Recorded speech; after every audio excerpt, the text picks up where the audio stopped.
So hey guys, welcome back to our channel. एक और नए वीडियो में आप सभी का स्वागत है। आप सभी ईपीएफओ मेंबर के लिए एक बहुत ही अच्छा न्यूज़ आया है, एक नया अपडेट आया है ईपीएफओ में, तो उसी के बारे में बात करेंगे इस वीडियो में। जितने सारे भी ईपीएफओ मेंबर्स जिनका डेट ऑफ बर्थ में कुछ इशू आ गया था या फिर उनके नेम के स्पेलिंग में कुछ इशू था, तो इन सारे चीज़ों में जो भी प्रॉब्लम आपका था उसे करेक्ट करने में सालों लग जाते थे। महीने एप्लीकेशन आप कर चुके होंगे, बहुत बार ईपीएफओ ऑफिस और अपने एचआर के पास गए होंगे, लेकिन कुछ भी सॉल्यूशन आपको अभी तक नहीं मिला हो सकता है, क्योंकि ये प्रोसेस ही था, बहुत ही डिले एंड लेंदी प्रोसेस था। और बहुत बार बहुत सारे यूज़र तो साल भर घूमते ही रह गए, लेकिन उसका इशू रिजॉल्व नहीं हुआ। लेकिन दोस्तों, ईपीएफओ के तरफ से यही चीज़ को मूव करके ऑनलाइन शिफ्ट कर दिया गया है। अभी धीरे धीरे ईपीएफओ में बहुत सारा सुधार आ रहा है, बहुत कुछ चेंजेस हो रहा है, आने वाले का समय में बहुत कुछ चेंजेस और भी होने वाला है। लेकिन दोस्तों, इस वीडियो में बात करेंगे सेल्फ डिक्लेरेशन फॉर्म के बारे में। अगर आपके ईपीएफओ में कुछ भी डेट ऑफ बर्थ रिलेटेड कुछ भी इश्यूज आ जाता है या फिर आपके नेम स्पेलिंग में कुछ भी इशू आ जाता है, तो इस केस में आप एम्प्लॉयर के पास घूमते ही रह जाते हैं, ऑफिस में जाते ही रह जाते हैं, लेकिन आपका इशू रिजॉल्व नहीं होता है। तो सेल्फ डिक्लेरेशन फॉर्म आपको फिल करना होता था इन सभी केसेस में। तो इसमें क्या होता है, आपको एम्प्लॉयर को हेल्प लेके एंड खुद दोनों ही मिलके आपको एक एप्लीकेशन करना होता था, जो एप्लीकेशन आपको ईपीएफओ ऑफिस में सबमिट करना होता था। एंड उसके बाद साल भर महीने भर बीत जाता था, उसके बाद भी उसका सॉल्यूशन नहीं मिल पाता था। लेकिन दोस्तों, अभी सेल्फ डिक्लेरेशन फॉर्म को ऑनलाइन इंट्रोड्यूस कर दिया गया है ईपीएफओ के तरफ से। तो चलिए दोस्तों, लैपटॉप स्क्रीन पे चलते हैं और वहां पे आपको पूरा सब कुछ डिटेल से दिखाते हैं। सो गाइस, ज़्यादा टाइम वेस्ट ना करते हुए मैं डायरेक्टली आ गया हूं ईपीएफओ के ऑफिशियल वेबसाइट में। एंड मैंने यहां पे अपना यूएनए नंबर एंड पासवर्ड से लॉगिन कर लिया है। जैसे कि अभी लॉगिन करने के लिए आपको ओटीपी से ऑथेंटिकेट करना पड़ता है, देन आप डैशबोर्ड में लॉगिन कर पाते हो। तो यहाँ पे देख सकते हैं जैसे कि कुछ जैसे का लॉगिन पेज था वैसा ही है, लेकिन यहाँ पे एक नया ऑप्शन को इंट्रोड्यूस कर दिया गया है। आप यहाँ पे देख सकते हैं, अब जब यहाँ पे मैनेज पे क्लिक करेंगे तो मैनेज के यहाँ पे आपको एक और नया ऑप्शन यहाँ पे ऐड कर दिया गया है। यहाँ पे देख सकते हैं जॉइंट डिक्लेरेशन फॉर्म। तो यहाँ पे देख सकते हैं जॉइंट डिक्लेरेशन फॉर्म यहाँ पे इंट्रोड्यूस कर दिया गया है। तो आपको सिंपली, अगर आपके अकाउंट में कुछ भी चेंजेस करना है, लाइक आपका नेम में कुछ चेंजेस हुआ है, लाइक आधार कार्ड में अपडेट हो गया है, तो आपको पहले यहाँ पे भी अपडेट करना होगा। तो यहाँ पे डेट ऑफ बर्थ में कुछ भी अगर इशू है, यहाँ पे गलत है या फिर आधार कार्ड में गलत है, तो वो आपको करेक्ट करवाना है। तो आप यहाँ पे सेल्फ डिक्लेरेशन फॉर्म को फिल कर सकते हैं। कुछ भी अगर इशू आपको आता है, यहाँ पे देख सकते हैं कौन कौन सा इशू आपको चेंज करना होता है, तो वो उस केस में आप यहाँ पे यूज़ कर सकते हैं इस सेल्फ डिक्लेरेशन फॉर्म को।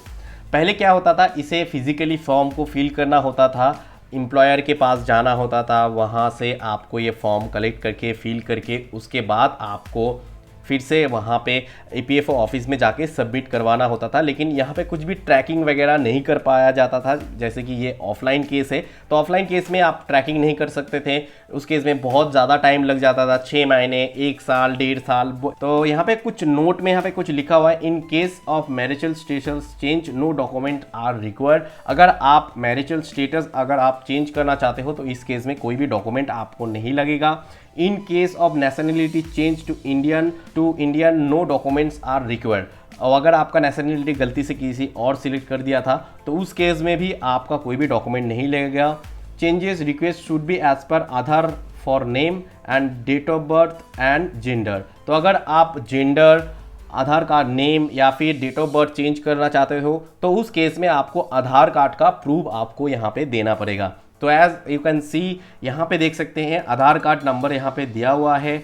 मैं अगर कुछ भी चेंजेस करना चाहता हूँ तो यहाँ पे देख सकते हैं मेरा नाम है, डेट ऑफ बर्थ है, जेंडर, मेरा फादर का नेम एंड मैरिटल स्टेटस वगैरह सब कुछ यहाँ पे दिया हुआ है।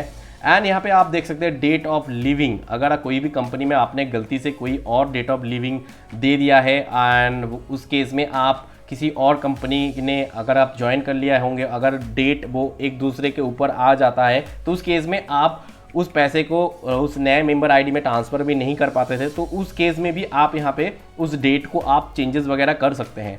तो चेंजेस करने के बाद यहाँ पे 3 स्टेप में आपको फॉर्म को अप्लाई करना होता है। तो आप देख सकते हैं यहाँ पे आपको ये सारा कुछ, अगर जो भी चीज़ आप चेंज करना चाहते हो, मैक्सिमम लोगों का केस में name, date of birth and इसमें ही इश्यूज आता है। तो उस केस में आपको वो करेक्ट डेट एंड करेक्ट जो लिविंग डेट है या फिर जेंडर है, डेट ऑफ बर्थ है, वो सिलेक्ट करके आपको सिंपली यहाँ पे टर्म्स एंड कंडीशन को अप्लाई करके उसके बाद प्रोसीड पे क्लिक कर देना है। प्रोसीड पे क्लिक करने के बाद यहाँ पे अपलोड सपोर्टिंग डॉक्यूमेंट्स, तो मैक्सिमम केस में आपका आधार कार्ड ही हो गया सपोर्टिंग डॉक्यूमेंट्स। तो उस केस में आपको आधार कार्ड का कॉपी यहाँ पे अपलोड करना होगा एंड उसके बाद आपका एप्लीकेशन का प्रीव्यू पेज आ जाएगा। तो प्रीव्यू पेज आने के बाद आपको सिंपली प्रोसीड पे क्लिक करना देना होता है एंड एप्लीकेशन को सबमिट कर देना होता है। तो मेरे केस में मैंने अभी मेरा यूएनए अकाउंट को ओपन किया है, तो मेरे अकाउंट में कोई भी चीज़ गलत नहीं है, सारा सब कुछ सही है, इसीलिए मैं यहाँ पे कुछ भी सबमिट नहीं कर रहा हूँ।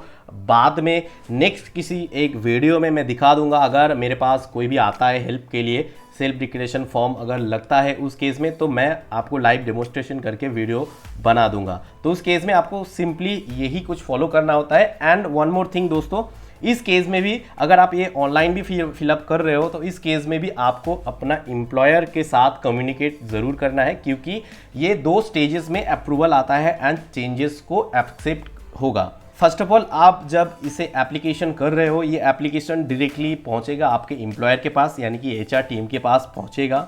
तो वहां से वो लोग अप्रूवल जब देगा, उसके बाद ही दोस्तों वो ईपीएफओ ऑफिस में जाएगा।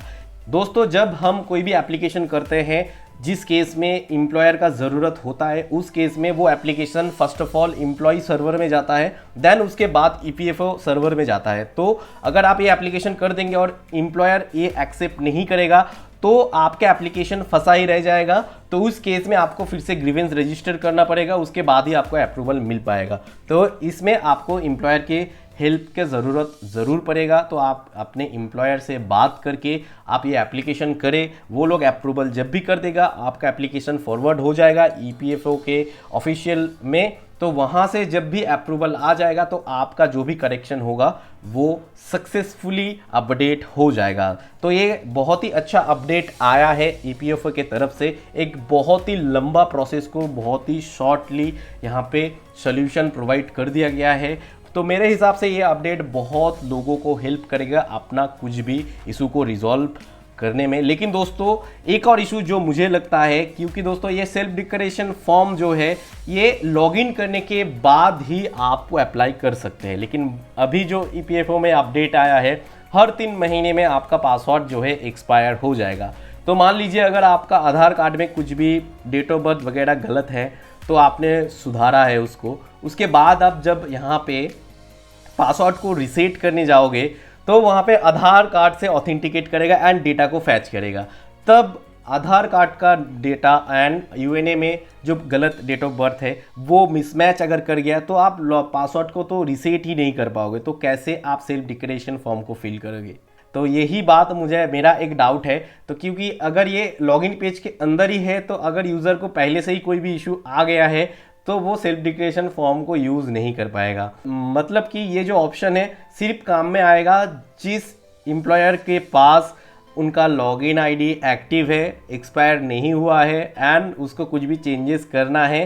तो ध्यान रहे, उसे फर्स्ट ऑफ ऑल अपना पासवर्ड को रीसेट कर लेना है। उसके बाद आधार कार्ड में अगर कुछ चेंजेस करना है तो वो चेंज करना है। उसके बाद सेल्फ डिक्लेरेशन फॉर्म को फिल करके सबमिट कर देना है, तभी ये एप्लीकेशन जो है सक्सेसफुली काम कर पाएगा, नहीं तो ये कोई काम का नहीं है। तो दोस्तों, आज का वीडियो सिर्फ इतना ही। मिलते हैं नेक्स्ट वीडियो में। Stay tune with rely on us. So guys, video के टिल एंड तक देखने के लिए आप सभी को थैंक यू। ऐसे ही ईपीएफओ रिलेटेड सारे अपडेट्स पाने के लिए चैनल को सब्सक्राइब और वीडियो को एक लाइक करना कंसीडर कीजिएगा। मिलते हैं दोस्तों नेक्स्ट वीडियो में। Stay tune with rely on us.